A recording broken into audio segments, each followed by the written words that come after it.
오늘 우리에게 주시는 하나님의 말씀은 마태복음 5장 9절의 말씀입니다. 평화를 이루는 사람은 복이 있다. 하나님이 그들을 자기의 자녀라고 부르실 것이다.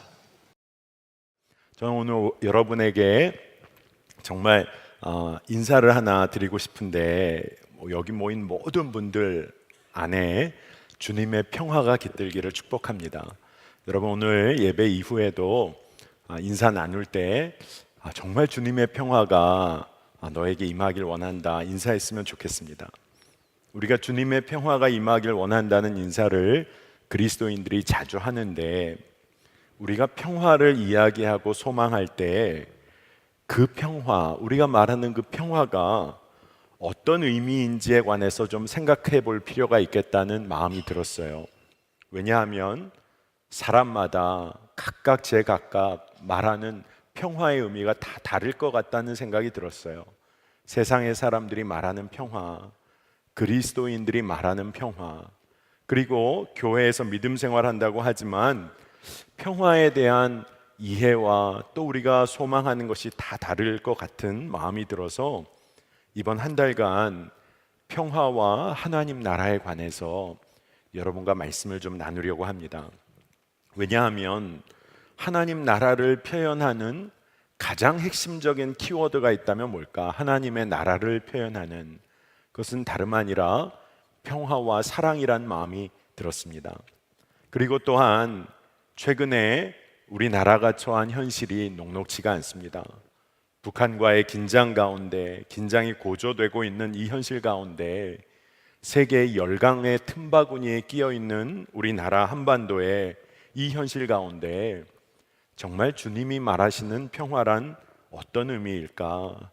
우리 청년들이 꼭 기도하면서 생각해 볼 필요가 있다는 마음이 들었어요.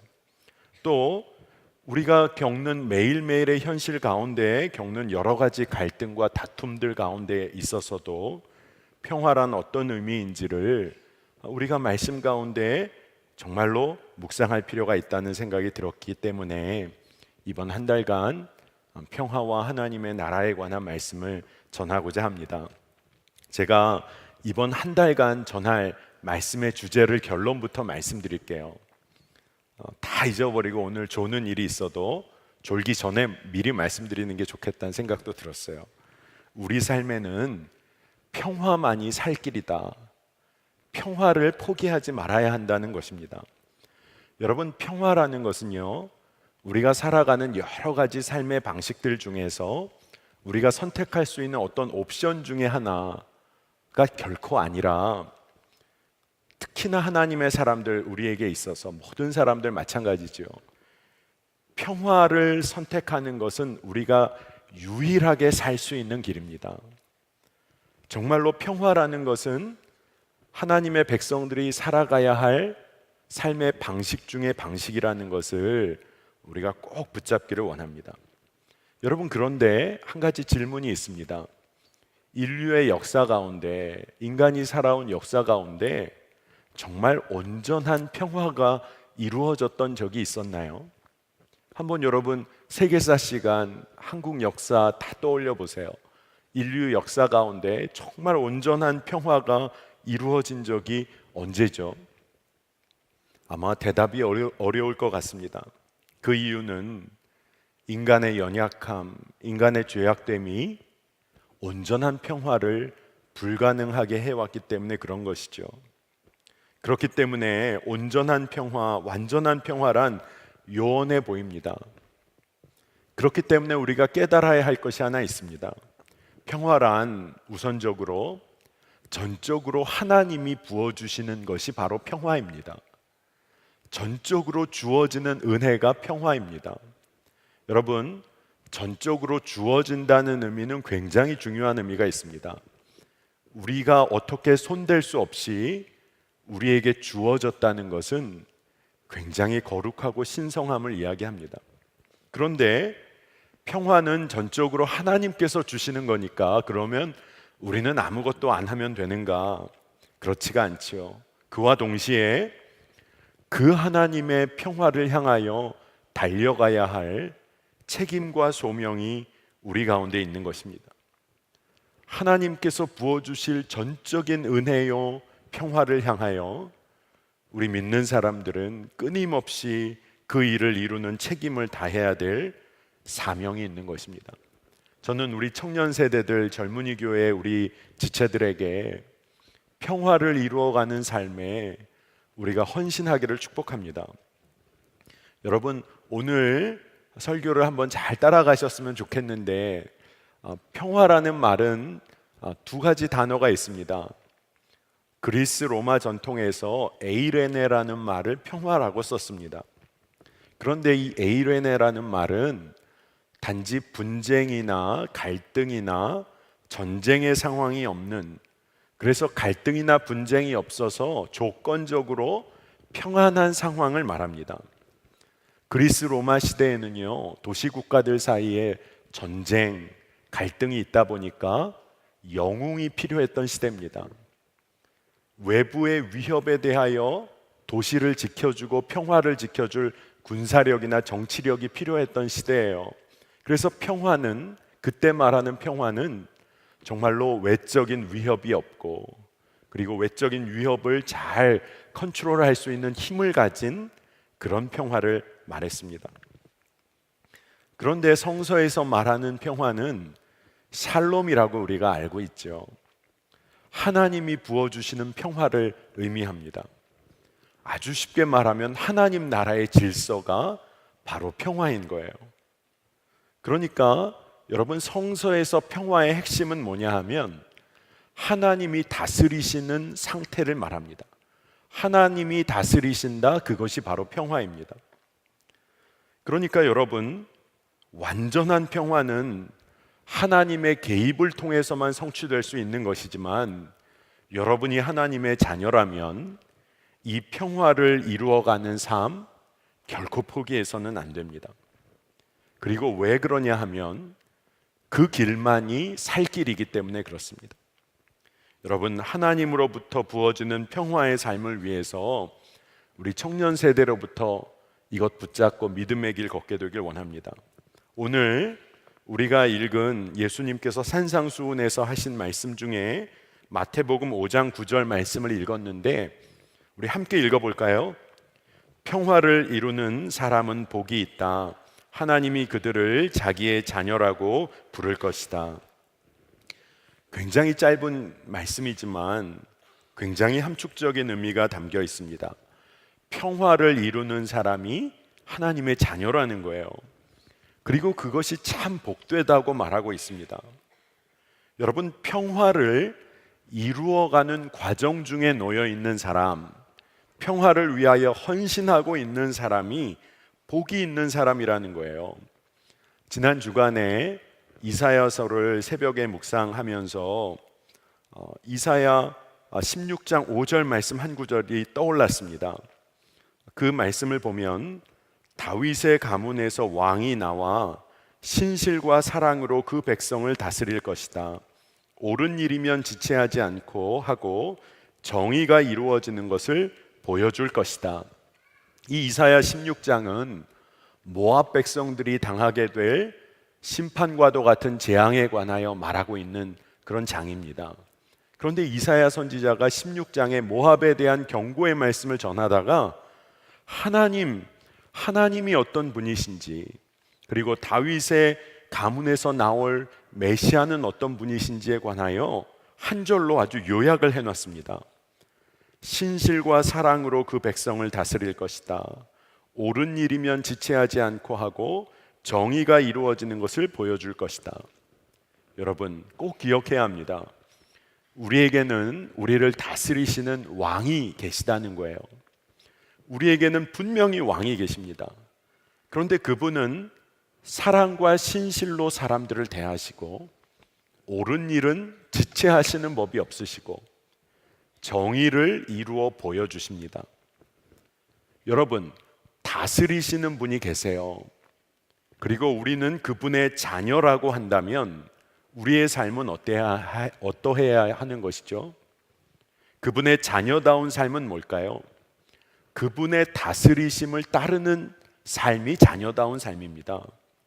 그러니까 우리도 사랑과 신실로 행하고 옳은 일 마다하지 않고 정의를 실천하고 행하는 것, 그것이 가장 중요한 우리의 관심이 되어야 이것이 자녀다운 삶입니다.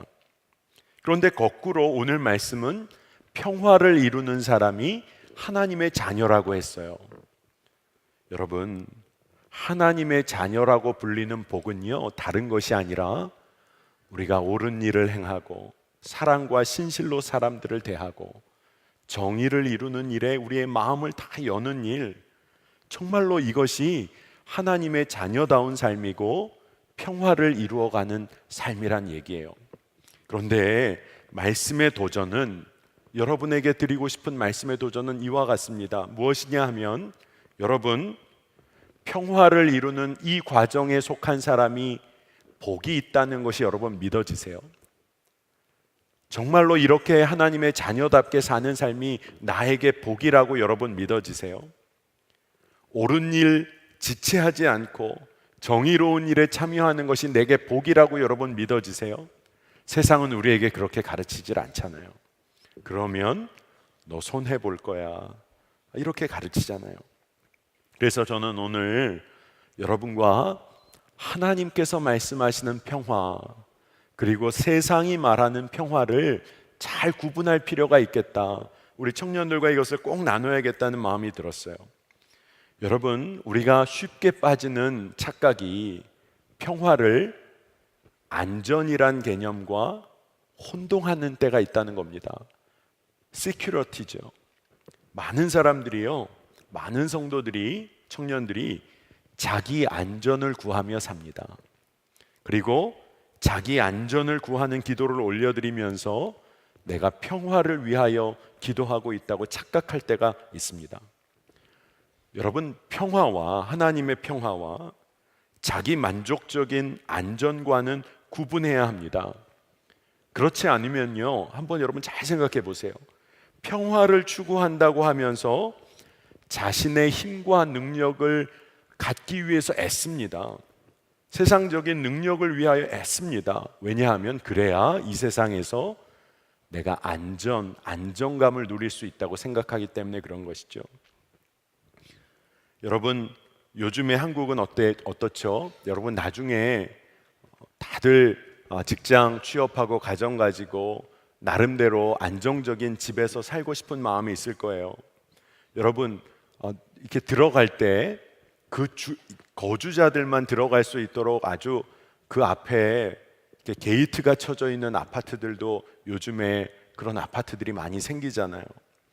여러분, 그렇게 들어갈 때 문이 이렇게 잘 쳐져 있는 그러한 아파트 단지에 살면 그 아파트 단지가 평화의 장소입니까? 그런데 우리는 그게 평화의 장소라는 사회적인 메시지를 받으며 살고 있어요. 경제적인 풍요를 누릴 힘이 나에게 생겨야 나에게 평화가 보장되는 것처럼 착각하며 삽니다. 그런데 샬롬을 이루어가는 하나님의 나라의 질서를 이루고자 하는 자는요, 그와는 전혀 다른 평화의 개념을 갖습니다. 여러분, 샬롬은 언제 오는지 아세요? 그것은 하나님께서 말씀하시는 정의가 완전히 이루어진 다음에 찾아오는 단계가 샬롬, 하나님의 나라 질서입니다. 그러니까 이 땅에서 우리는 하나님의 뜻을 이루어 가면서 우리에게 허락하신 이웃들과 더불어 우리가 건강하게 살아가는 삶을 우리가 굉장히 귀하게 여겨야 합니다. 하나님이 세우신 이 창조 세계에서 하나님이 허락하신 우리의 이웃들과 서로 사랑하고 건강한 삶을 누리는 것으로부터 우리가 평화를 구해야 합니다.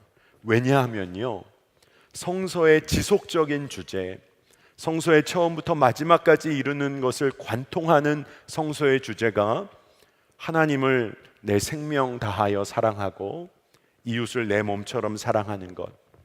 그래서 성경에는요, 언제나 가난하고 사회적으로 약한 자들, 나그네와 과부들을 돕는 일에 관하여 성서는 계속해서 이야기하고 있습니다. 여러분, 우리가 하나님의 평화에 관한 이해를 잘 해야 됩니다. 그리고 우리가 하나님 나라의 평화에 관해서 꼭 기억해야 할 또 하나가 있는데, 그것은 평화는요 막연한 개념이 아니라는 거예요. 예전에 요즘은 이제 거의 그런 대회가 사라졌습니다만, 옛날에는 이 미인 대회 같은 것들을 공중파에서 중계하던 시절이 있었어요. 그런데 그때 인터뷰를 하면 당신의 꿈이 뭡니까? 이렇게 높은 이제 순위권에 올라간 그런 분들에게 당신의 꿈, 소망이 뭡니까? 인터뷰를 하면 대부분의 대답은, 특히 미스 유니버스 같은 경우 세계 평화라고 대답한 그런 후보들이 많았어요. 저는 참 놀라웠습니다. 그 대회에 나온 분들이 세계 평화를 꿈꾼다. 그냥 막연한 이야기죠. 그럴듯한 이야기를 그저 대답하고 있는 거예요. 그런데 평화는 추상적인 개념이 아니라 진짜 현실적이고 구체적인 개념입니다. 제가 이 영상으로 따로 준비를 하지 못해서 여러분, 평화라는 말을 한문으로 쓰면 어떻게 쓰죠? 마음속에 이렇게 스크린에 이미지가 떠오르셨어요? 평화? 한문으로 여러분 마음속에 한번 써보세요. 네. 갑자기 이게 무슨 일인가? 그렇죠? 한문. 근데 평화라는 한문을 따라가 봐도요, 균등하고 평등하다는 그 평자랑 화자가 어떻게 돼 있죠? 이 변이 쌀이라는 의미잖아요. 쌀이라는 의미고, 그 다음에 나오는 글자가 입구자잖아요. 무슨 얘기를 하나 목사님, 이런 분도 계세요. 나중에 한번 보세요.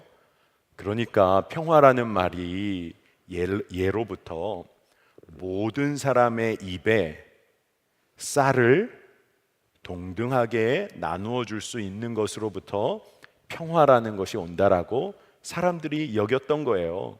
평화라는 것을 굉장히 구체적으로 이해했다는 것입니다.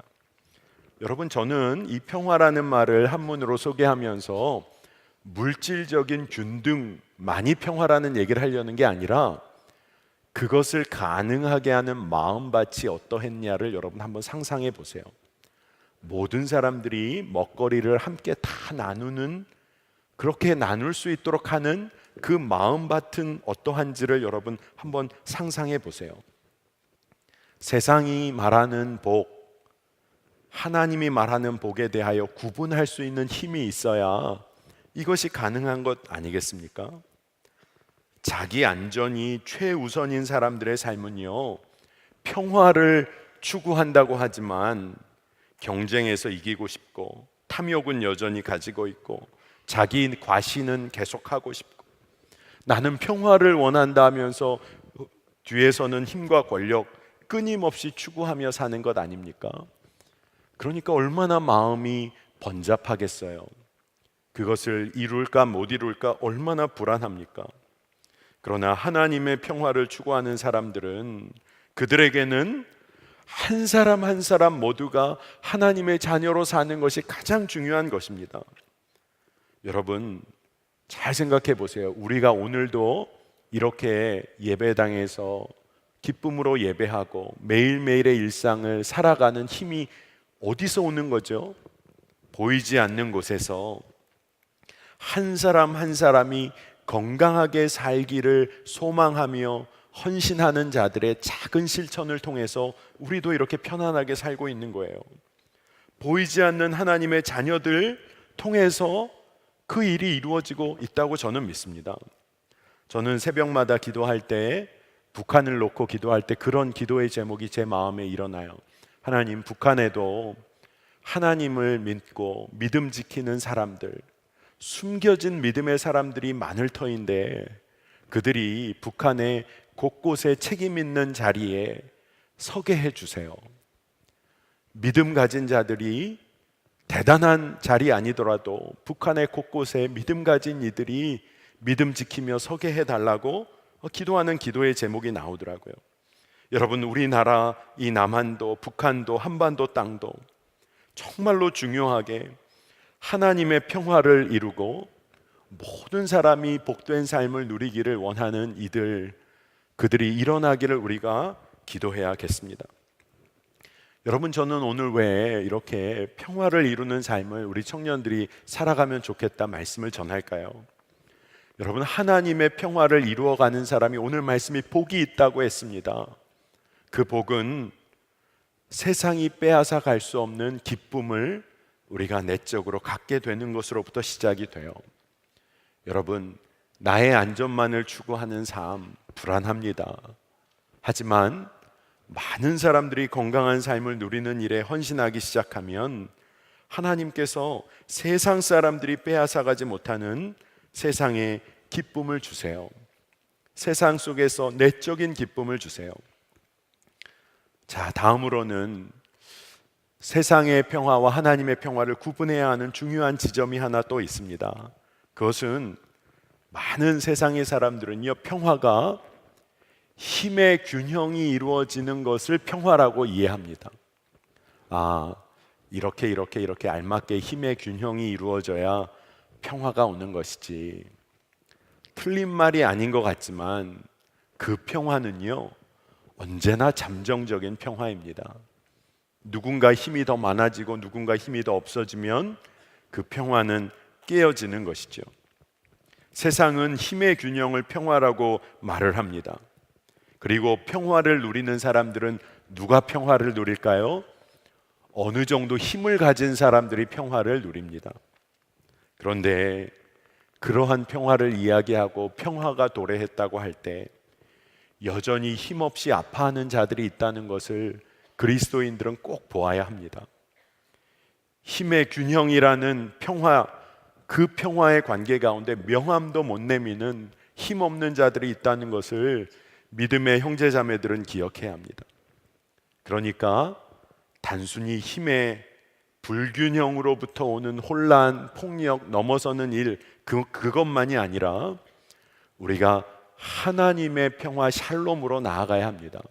저는 오늘 여러분에게 조금 어색한 말이지만 이 말을 꼭 전하고 싶어요. 세상은 힘의 균형으로서의 평화를 말할 때 그리스도인들은 생명의 균형에 관하여 평화를 말해야 합니다. 이게 무슨 말일까? 어려운 말이 아니에요. 어떠한 사람이라도 하나님의 자녀로서의 존귀한 삶을 살 수 있어야 하고 모든 사람들은 그것을 이해하고 인정하고 지지해야 한다는 것입니다. 저는 우리 젊은이 교회 우리 청년 세대가 이 한반도 땅, 우리가 살고 있는 이 사회에서 정말로 한 사람 한 사람이 하나님의 자녀로서의 존귀한 삶을 누릴 수 있는 일을 위하여 우리 믿는 자들이 헌신하게 되기를 축복합니다. 여러분, 이것이 참 놀라운 축복이에요. 또 우리가 좀 보아야 할 것이 있습니다. 많은 사람들은요, 더 큰 힘을 가지고 더 큰, 어떨 때는 폭력과도 같은 힘을 가지고 세상의 문제, 폭력의 문제, 전쟁의 문제를 해결할 수 있다라고 생각을 합니다.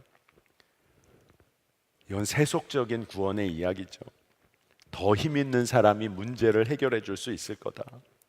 근데 정말 이게 구원의 이야기입니까? 그렇지가 않잖아요. 사람들은 더 큰 힘을 가져야 평화를 소유할 수 있다고 말하지만 결코 그렇지가 않죠.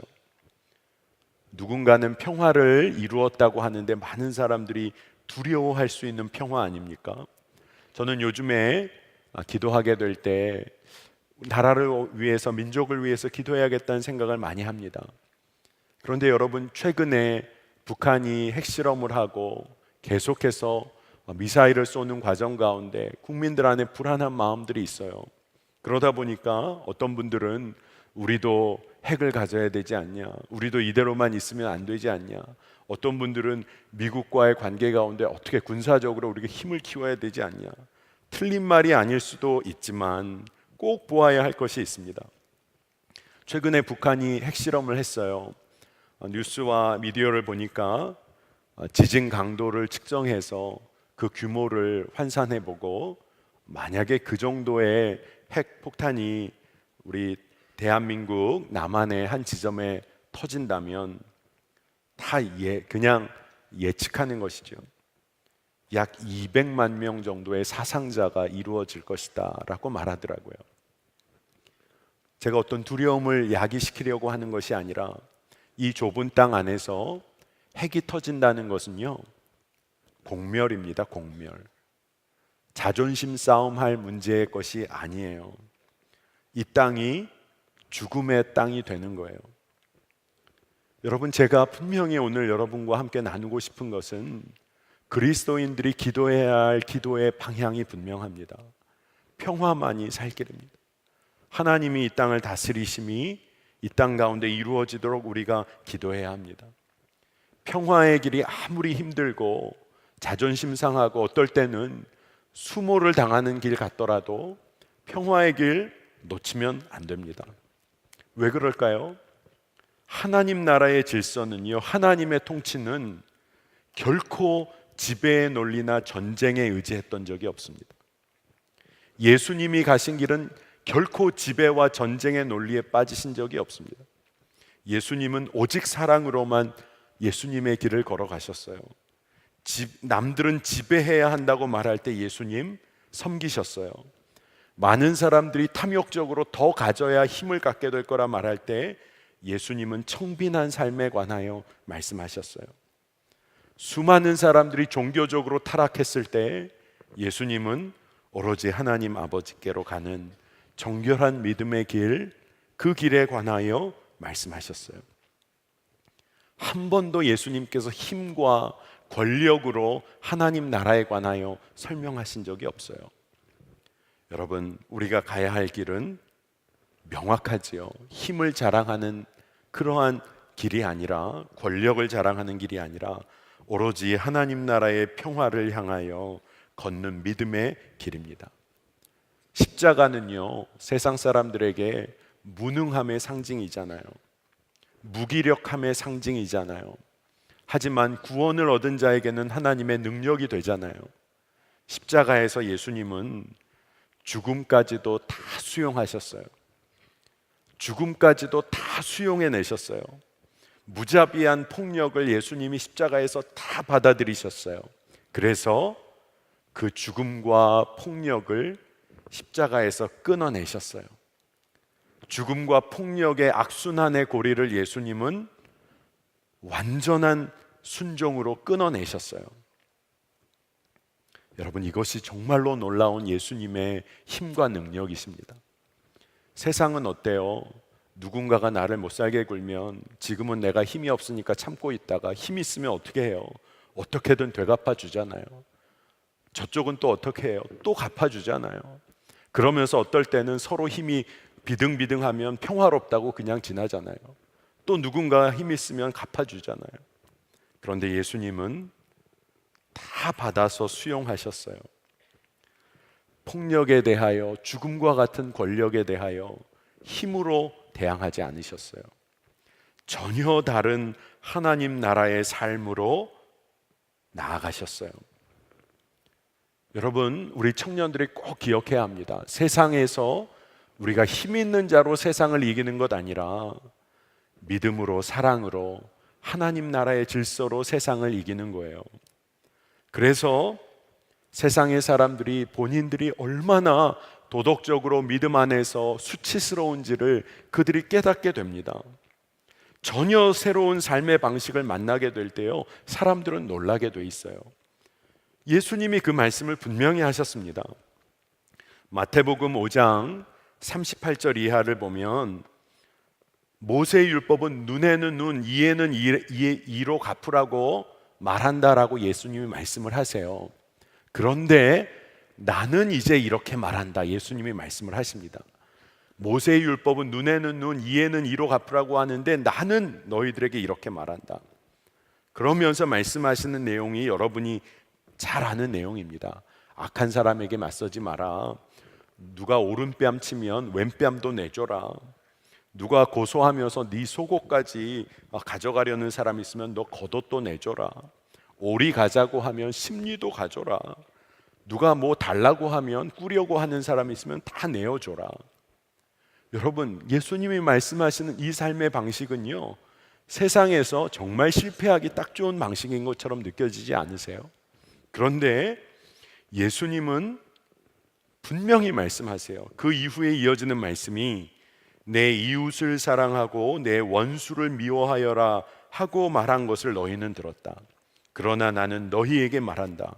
너희 원수를 사랑하고 너희를 박해하는 사람을 위하여 기도하여라. 그래야만 너희가 하늘에 계신 너희 아버지의 자녀가 될 것이다. 아버지께서는 악한 사람에게나 선한 사람에게나 똑같이 해를 떠오르게 하시고 의로운 사람에게나 불의한 사람에게나 똑같이 비를 내려주신다. 이게 예수님의 말씀이세요. 원수를 사랑하고 너희를 박해하는 사람을 위하여 기도하는 자가 내 자녀야 라고 말씀하세요. 내 자녀야 라고 말하는 그 복을 누리는 사람은 평화를 이루어가는 사람이에요. 여러분, 이 말씀을 들으면 막 억울한 마음이 들기도 하잖아요. 어떻게 예수님은, 하나님은 악한 사람에게도 불의한 사람에게도 어떻게 이같이 하실 수 있을까? 우리가 불의하고 악한 사람이잖아요. 우리가 악하고 불의한 사람이잖아요. 우리가 누군가의 원수잖아요. 그렇게 살아왔잖아요. 그러니 이 말씀처럼 사실 은혜의 말씀이 없는 것 아닙니까? 많은 세상의 사람들은요, 전쟁이 없어야 평화가 있어, 분쟁이 없어야 평화가 있어, 갈등이 없는 사회의 평화야. 틀린 말은 아니죠. 그런데 우리가 잘 봐야 할 것이 있습니다. 적극적으로, 보다 적극적으로 평화에 대하여 어떻게 말할 수 있을까요? 날 향한 사랑을 갖고 계신 내 부모님이 계시다. 나를 다스리시는 왕이 계시다. 그 왕이 사랑과 신실로 나를 대하여 주신다. 옳은 일을 행하시고 정의로운 일을 행하여 드러내 보여주신다. 여러분, 우리가 정말로 평화를 이야기할 때 꼭 놓치지 말아야 할 것, 우리 가운데 왕이신 예수 그리스도께서 임하여 계시다. 그분이 우리의 삶을 다스리신다. 이것이 우리 평화의 힘이 되는 거예요. 그래야 우리가 흔들리지 않습니다. 그러면 하나님으로 부어지는 은혜와 사랑이 경험되어지면 우리가 앞으로 나갈 수 있는 거예요. 생명과 생명, 이웃과 이웃 사이에 신뢰를 쌓는 일을 우리가 할 수 있는 거예요. 나는 죽고 예수로 사는 삶, 예수님이 내 삶을 다스리시니 이제는 완전히 나의 고집된 자아가 죽고 이제는 예수님 내 안에 다스리시니까 우리가 새로운 관계를 만들어가는 일에, 평화를 이루는 일에 우리가 쓰임받을 수 있는 거예요. 나를 부인하고 생명을 살리는 일을 살아가니까 새로운 관계가 열리는 거예요. 하나님 나라의 질서를 조금이나마 맛보게 되는 거예요. 최근에 뉴스나 미디어, SNS를 통해서 여러분 아마 거의 다 접하지 않으셨을까 싶어요. 전도사님들과도 새벽 설교를 서로 준비하다가 같이 또 이야기도 나눴습니다만, 최근 어느 지역 어떤 공청회에서 장애 학생들을 위한 특수 학교가 그 지역에 들어가느냐, 아니면 그 장소에 한방병원이 들어가느냐의 문제 공청회가 열렸어요. 여러분 아마 보신 분이 계실 것 같습니다. 그 지역의 주민들이 공청회의 한 편을 차지하고 또 한 편은 장애 학생들의 부모님들이 한 편을 차지하고 또 관계되는 행정 관련 사람들이 함께 한 공청회인 것 같아요. 그런데 이슈는 뭐죠? 지역 주민들이 집값이 떨어져서 안 된다, 장애 학생들이 잘 케어받을 수 있는 학교가 혐오 시설이기 때문에 들어와서는 안 된다 라는 논리였어요. 그 여러 이야기가 오고 갔지만 어머님들의 이야기는 이것만큼은 포기할 수 없습니다. 눈물로 호소했어요. 그리고 부모님들이 그 지역 주민들에게 모두 무릎을 꿇는 장면이 나오더라고요. 그런데 그 영상에 한 번 이렇게 소리쳐 외쳐 지나가는 소리가 참 마음을 아프게 했어요. 이거 다 쇼다. 부모님들이 무릎 꿇고 호소하는 거 다 쇼다. 그러면서 대치되고 대립되는 그런 영상이었어요. 여러분 마음이 어떠세요? 우리 안에도 때로는 도저히 이해할 수 없는 분노가 올라오기도 해요. 하지만 정말 잘 봐야 할 것은 이러한 이슈는 누군가의 이슈이고 또 나와는 전혀 다른 것인가요? 우리의 삶 가운데도 이와 비슷한 일들이 수없이 일어나고 있지 않습니까? 우리가 선택하고 걸어가야 할 길 중에 하나님 나라의 평화를 위하여 걸어가야 할 길인데 우리가 외면했던 그런 길은 없나요? 저는 그런 상상을 해봅니다. 언제쯤 특수학교가 우리 지역에 들어오게 될 때 그 지역의 집값도 오르고 너무나 멋진 주거 지역이라고 모든 사람들이 평가할 수 있는 그런 한국, 그런 사회적 인식이 올라가는 때는 언제쯤 올까? 여러분, 하나님이 다스리시는 원리와 질서대로 사는 성도들의 삶이 쌓여야 돼요. 우리 이곳에 모인 청년들의 삶이 하나님이 내 삶을 다스리신다, 그 믿음으로 살아가야 할 줄로 믿습니다. 인류 역사 가운데 많은 경우 힘 있는 어떤 한 권력을 중심으로 평화를 얘기했어요. 그러니까 여러분 많이 들어보신 것처럼 옛날에는 팍스 로마나라고 표현했잖아요. 로마의 평화. 요즘 시대는 뭐라고 표현하죠? 팍스 아메리카나, 미국 중심의 평화. 그런데 우리 믿는 믿음의 청년들이 붙잡아야 할 건 뭡니까? 팍스 크리스티, 그리스도의 평화, 예수 그리스도의 평화, 예수 그리스도가 우리의 왕이 되시는 평화. 여러분, 이것을 놓치지 말아야 합니다. 저는 여러분들에게 오늘 믿음으로 도전하기 원하는 것은 이곳에 있는 우리 모두가 정말로 구체적인 평화를 이루어가는 일에 헌신하기를 원합니다. 그런데 이 말은 다른 말로 여러분에게 도전하면 하나님의 자녀답게 살자는 거예요. 평화를 이루는 사람은 복이 있다. 그들이 하나님의 자녀라 불리울 것이다. 평화를 이루며 살아봅시다. 하나님의 자녀답게 살아봅시다. 그 말에 다른 말이 아닙니다. 여러분, 이 땅 가운데 폭력과 불의에 희생된 많은 사람들의 삶이 있습니다. 회복과 치유가 이루어져야 할 여러 사건들, 정말로 사람들이 많습니다. 우리 믿음을 가진 사람들이 전혀 다른 새로운 관계를 이루어내는 일에 우리가 꿈을 갖고 나아가야 합니다. 생명을 살려내는 관계를 만들어내는 일에 우리가 정말로 기도하면서 그 평화를 이야기해야 합니다. 여러분, 도저히 풀릴 것 같지 않은 관계 가운데서도 평화는 싹트게 돼 있어요. 제가 한 가지 예를 들겠습니다. 아마 여러분들 중에는 기억 못 하시는 분들도 있을 거예요. 90년대, 1992년, 95년에 보스니아, 이슬람이 종교가 중심이 된 보스니아라는 나라, 캐톨릭이 중심인 크로아티아라는 나라, 또 동방정교회가 중심이 된 세르비아라는 나라가 전쟁이 크게 일어났습니다. 그 전쟁 가운데 상대방을 대량 학살하고 또 상대방 나라의 여성들을 굉장히 의도적으로 성폭력 행사하고, 그런 과정 가운데 정치적인 이유로 대립하고 전쟁이 일어나면서 세 나라가 굉장히 급속도로 관계가 악화됐습니다. 그럴 수밖에 없겠죠. 전쟁이 일어났을 뿐 아니라 너무나 처참한 일들이 많이 벌어졌으니까요. 근데 그 이후에 평화 운동가들을 중심으로 이 세 나라의 관계를 어떻게 회복할 수 있을까? 실질적인 방안들이 마련되다가 한 가지 실험적인 운동을 했습니다. 그것은 뭐냐 하면 이 세 나라의 주민들 중에 몇몇 사람들이 참여해서 마을의 텃밭을 일으켜 세우는 그런 프로젝트를 시작했어요. 세 나라에서 온 주민들, 마을의 텃밭을 이끄는 농장을 함께 경영하는 일을 참여했는데 처음에는 너무 냉랭한 거죠. 도저히 받아들이기가 어려운 거죠. 거의 대화가 없었다고 합니다. 하지만 그들이 만나고 함께 일하는 일이 뭐죠? 땅을 일구고 생명을 키워내는 일 아니에요.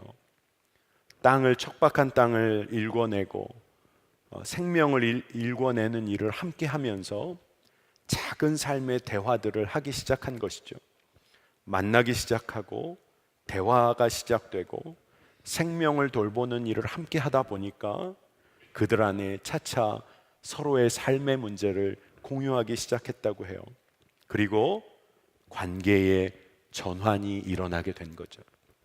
관계의 질이 달라지기 시작한 거예요. 우리가 원수와도 관계가 있는 겁니다. 원수의 관계가 있는 것이죠. 사랑하는 사람과도 관계가 있는 것 아닙니까? 관계의 질이 다른 것이죠. 그렇기 때문에 여러분, 이 마을 텃밭 프로그램이라는 이 공동체적인 삶을 통해서 관계의 질이 회복되기 시작했다는 거예요. 저는 이것이 굉장히 중요한 영적인 통찰을 우리에게 준다는 생각이 듭니다. 여러분, 평화를 이루어가는 일에 관계의 질이 회복되는 것은 굉장히 중요합니다. 그런데 그 일에 있어서 공동체라는 것은 너무나 중요해요. 함께 만나고 대화하고 삶을 나눌 수 있는 공동체는 평화에 굉장히 중요한 터전이 됩니다. 저는 교회가 그 일을 이루어내는데 굉장히 중요한 역할을 해야 한다고 믿습니다. 오늘 우리 청년 공동체인 젊은이 교회가 이 한국 땅에서 전혀 다른 삶, 전혀 다른 관계를 형성해가고 만들어내는 믿음의 실험을 하기를 원합니다. 여러분, 전혀 다른 관계, 정말로 원수까지도 사랑하고 나를 박해하는 사람을 위해서도 기도할 수 있는 평화를 이루어가는 하나님의 자녀들이 우리 공동체에서 일어나기를 축복합니다. 그런데 이것은 어려운 부탁을 제가 하는 것이 아니라 성서는 분명히 말하기를 이렇게 살아야 살 길이 열린다는 거예요. 여러분, 교회 안에서도 이 일을 위해서 여러분 한번 참여해 보세요. 여러분, 새벽기도 있다는 거 알고 계세요? 젊은이 교회 새벽기도. 비전홀 이 지하 1층에 아침 6시면 새벽기도 합니다. 근데 이 새벽기도요, 나라와 민족과 열방을 위하여 기도해요. 많은 청년들은 아니지만 모여서 사역자들과 함께 나라와 민족과 열방 위에 기도합니다. 여러분, 한번 나와서 기도해 보세요. 그 일에 한번 참여해 보세요. 전도하고 봉사하는 현장이 있어요. 여러분, 토요일 날 아침에 주목자 사역이 있는 거 아십니까? 노숙자들을 섬기는 사역이 있다는 거 아세요? 거기에 한번 여러분 나와 보세요. 전혀 다른 관계를 만들어가는 일에 여러분 헌신해 보세요. 화요 중보의 기도의 자리가 있어요. 사회에서 믿음의 꿈을 실현해 보고자 주일마다 셀 모임이 있어요. 여러분, 우리가 공동체 안에서 전혀 다른 꿈과 관계를 위하여 기도하고 모이고 헌신하는 일이 있어야 합니다. 하나님이 우리를 다스리신다. 이것이 우리 삶에도 사회 가운데도 드러나도록 해야 합니다. 여러분, 사회 가운데 지금까지 상처 받았던 자 많습니다. 상처 받았던 자 많으니까 상처 입혔던 자도 많겠죠. 그러니까 늘 적대적인 관계 가운데 있습니다. 그렇지만 하나님의 꿈은 다 하나님의 자녀로 살아가는 거예요. 이 일에 우리가 헌신하기를 원합니다. 사랑과 신실함으로 대하고 옳은 일이라면 지체하지 않고 정의를 이루어 드러내는 일에는 우리가 관심을 가지고, 이게 하나님의 성품이거든요. 우리가 하나님의 자녀답게 이 일을 이루어 가기를 여러분 축복합니다. 물론 상처 입힌 자 회개하고 책임져야 하는 일이 있어야겠죠. 상처 받은 자 그들이 용서하는 그런 믿음이 있어야겠죠. 하지만 우리 모두가 하나님의 나라의 자녀로 이 땅을 회복시키는 일에 우리 모두가 쓰임 받기를 축복합니다. 여러분, 우리가 하나님의 자녀잖아요. 저는 오늘 다른 어떤 이야기가 아니라 하나님의 자녀답게 사는 삶은 평화를 이루는 삶이라는 것을 여러분에게 꼭 말씀드리고 싶어요. 세상이 말하는 죽음의 문화, 죽음의 길 걸으며 살아보려고 애쓰는 삶이 아니라 정말 하나님의 자녀다운 삶, 평화만이 살 길이라는 것을 포기하지 않는 믿음의 자녀가 되시기를 축복합니다. 자, 이 시간에 오늘 말씀 붙잡고 좀 기도하겠는데요. 오늘 두 번에 나눠서 좀 기도하려고 해요. 여러분 함께 좀 정말 뜨겁게 기도하기를 원합니다. 오늘 먼저 기도할 제목이 있어요. 우리 나라를 위해서 좀 기도하면 좋겠습니다. 최근에 여러 가지 긴장이 고조되고 있는 것 모두가 알고 있습니다. 우리 이 시간에 전쟁이란 재앙을 주님이 막아주시기를 위해서도 우리가 기도해야겠지만 그와 더불어 꼭 멈춰서는 안 되는 기도가 있다는 마음이 들었습니다. 하나님, 남과 북에 한반도에 예수 그리스도를 왕으로 인정하는 기도와 삶이 일어나게 하여 주옵소서. 이 한반도를 하나님 다스리고 계시다는 믿음이 회복되는 교회들, 성도들이 일어나게 하여 주옵소서. 젊은이 교회 청년들 안에 하나님의 다스리심을 믿음으로 붙잡고 이 땅을 주께 올려드리는 기도가 회복되게 하여 주시옵소서. 우리 주의 이름 한번 부르고 기도하겠습니다. 주여, 하나님, 주여 주님, 오늘 우리가 믿음으로 기도하기를 원합니다. 주여, 전쟁이란 재앙을 막아주실 뿐 아니라 우리가 기도하기 원하는 것은 하나님, 남과 북 한반도 가운데 하나님의 다스리심이 임하게 하여 주시기를 원합니다. 예수 그리스도를 왕으로 인정하는 놀라운 기도와 삶이 회복되기를 원합니다. 주님의 평화를 이루는 일에 주여 우리가 헌신하기를 원합니다. 하나님의 자녀들이 일어나기를 원합니다. 주님, 회복을 주시옵소서. 우리가 주를 의지하고 주님만을 바라보는 일이 있게 하여 주시기를 원합니다. 교회와 믿음의 성도들이 연합하여 기도하게 하여 주시고 이 땅에 주의 평화를 주시기를 원하고 주의 백성들이 주님 주의 평화를 위하여 기도하고 살아내는 은혜가 있기를 원합니다. 주여, 우리가 감당해야 할 일이 분명히 있습니다. 하나님, 우리에게 왕이 계시다. 예수 그리스도 우리의 왕이시다. 주님, 우리가 주님을 왕으로 인정하며 주님의 다스리심을 구하는 기도가 회복되게 하여 주시길 원하고 주님, 이 일을 위하여 젊은이 교회가 청년 세대가 쓰임받는 은혜가 있기를 원합니다. 깨어 기도하기를 원하고 주님을 바라보게 하여 주시기를 원합니다. 오늘 우리의 기도를 사용하여 주소서. 우리의 기도를 사용하여 주시길 원합니다. 주님, 주님만을 의지합니다. 주로 인한 기쁨을 놓치지 않게 하소서. 우리 이 시간에 계속해서 한 가지만 더 연합하여 기도하겠습니다. 이 시간에 우리 기도할 때 우리가 진짜 전심으로 기도하면 좋겠습니다. 기도하면 하나님 일하시고 이루십니다. 오늘 우리가 마지막으로 연합하여 기도하기 원하는 것은 우리가 내 삶의 안전만이 평화라고 여기고 그 길 걸으려고 했던 어리석음에서 벗어나게 해달라고 기도합시다. 그리고 분명히 기도해야 할 제목, 하나님의 자녀답게 사는 삶 회복되게 하여 주옵소서. 사랑과 신실로 이웃을 대하게 하여 주옵소서. 옳은 일은 지체하지 않게 하여 주옵소서.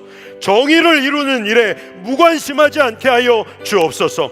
우리 이 시간에 주의 이름 3번 간절히 부르고 기도하겠습니다. 주여, 주여, 주여. 하나님, 주여, 주님을 의지합니다. 내 삶의 안전만이 평화라고 여기며 살아왔던 어리석음에서 벗어나는 은혜를 주시기를 원합니다. 하나님, 하나님의 자녀답게 살기를 원합니다. 평화를 이루어가는 삶, 하나님의 자녀다운 삶을 회복하게 하여 주시기를 원합니다. 사랑과 신실로 이웃을 대하게 하여 주시고 옳은 일은 지체하지 않게 하여 주시고 정의를 이루는 일에 우리의 마음과 삶이 향하게 하여 주시기를 원합니다. 이 나라와 민족을 위하여 우리가 감당할 일이 있을 터인데 이 땅 가운데 전혀 다른 하나님 나라의 삶을 살게 하여 주시기를 원합니다. 하나님, 이 일에 우리 청년들이 기쁨으로 나아가길 원하고 두려움과 염려함 없이 우리가 연합하여 이 일을 감당하기를 원합니다. 기도하는 청년들의 삶을 통하여 이 땅이 변화될 것을 믿습니다. 주여, 기도하는 청년들의 삶을 통하여 이 땅 가운데 하나님 나라를 위하여 애쓰고 기도하고 행하는 청년들이 일어날 줄 믿습니다. 하나님, 우리 청년들을 사용하여 주시고 하나님 나라를 위하여 헌신하는 우리와 불같은 기도의 용사들이 일어나게 하여 주시기를 원합니다. 오늘의 우리의 기도를 주여 사용하시고 우리가 기도할 뿐 아니라 삶으로 행하는 자 되기를 원합니다. 말씀을 받고 행하지 않는 어리석은 자 되지 않도록 인도하여 주시고 말씀 말씀을 받은 대로 행하는 자 되게 하여 주시고 말씀을 받은 대로 주 앞에 순종하는 기쁨을 누리게 하여 주시길 원합니다. 하나님, 주로 인하여 기쁨을 누리게 하소서. 하나님 나라의 질서를 살아내는 믿음의 청년들이 일어나게 하여 주시기를 원합니다. 주님, 우리를 사용하여 주소서. 주여, 우리를 사용하여 주소서. 주님, 주님만을 의지합니다. 주님만을 의지합니다. 주님, 우리 가운데 주의 은혜를 부어주시기를 원합니다. 하나님, 우리 청년들의 기도가 회복될 뿐 아니라 삶의 두려움 없는 행함으로 주 앞에 나아가게 하여 주시옵소서. 주님 감사합니다. 우리의 기도를 사용하여 주시옵소서. 하나님, 은혜를 감사드립니다. 하나님, 우리가 주의 자녀들입니다. 주여, 우리가 믿음 갖고 주를 바라보는 청년들입니다. 하나님, 믿음의 믿음을 더하여 주옵소서. 주여, 이 땅 가운데 전쟁의 두려움, 위협이 엄습하는 정말로 안타까운 현실을 바라보게 됩니다. 하나님, 우리가 두려워서만 기도하는 것 아니라 하나님 나라가 이 땅 가운데 임하기를 위하여 기도하기를 원합니다.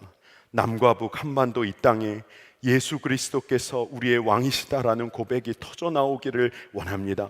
주님, 믿음의 성도들의 기도를 통하여 이 땅이 든든히 세워지게 하여 주시기를 원하고, 북한 땅에 믿음, 보이지 않는 곳에 믿음 지키고 있는 주여, 주의 성도들이 주여 북한 땅 사회 곳곳에 세워지는 역사를 주님 허락하여 주시옵소서. 지금까지 우리가 우리 삶의 안전만을 평화라고 여기며 정말로 그 힘 누리기 위하여 정말로 두려워하고 염려하며 그런 어리석은 삶을 살아왔습니다. 주님, 회개합니다. 하나님의 자녀답게 신실과 사랑으로 이웃을 대하고 옳은 일이라면 지체하지 않고 정의를 행하고 드러내는 일에 우리의 마음을 다할 수 있는 하나님의 자녀의 삶을 살게 하여 주옵소서. 그 삶이 얼마나 복된 것인지를 우리 공동체가, 젊은이 교회가 함께 누리기를 원합니다. 홀로 외로워 걷는 길 아니라 우리가 믿음으로 같이 걷는 길 되기를 원합니다. 청년들이 모여 연합하여 기도할 때 하나님의 역사를 경험케 하여 주시기를 원합니다. 하나님, 오늘도 우리의 기도를 들어 사용하실 주님, 우리가 열방의 선교사님들을 위하여, 북한의 지하 성도 교회들을 위하여, 그리고 주님, 우리 남한 땅 안에도 주여 작은 교회에서 신실하게 주의 복음 전하는 주의 종들과 주의 자녀들 위하여 우리가 기도합니다. 주님, 주여 연합하여 주의 나라를 이루는 동역자들이 주여 우리가 함께 누리는 그 은혜를 누리게 하여 주시옵소서. 오늘도 주님을 사랑하는 마음으로 우리가 구별된 예물을 올려드렸습니다. 드린 손길 위에 주의 나라를 위하여 저들이 평생 쓰임받는 축복을 누리게 하시고, 주님, 드릴 것 없지만 우리의 마음을 구별하여 드린 청년들 있습니다. 저들이 하나님 나라의 꿈을 꾸게 하여 주시옵소서. 주님, 감사합니다. 예수 그리스도의 이름으로 간절히 기도합니다. 아멘.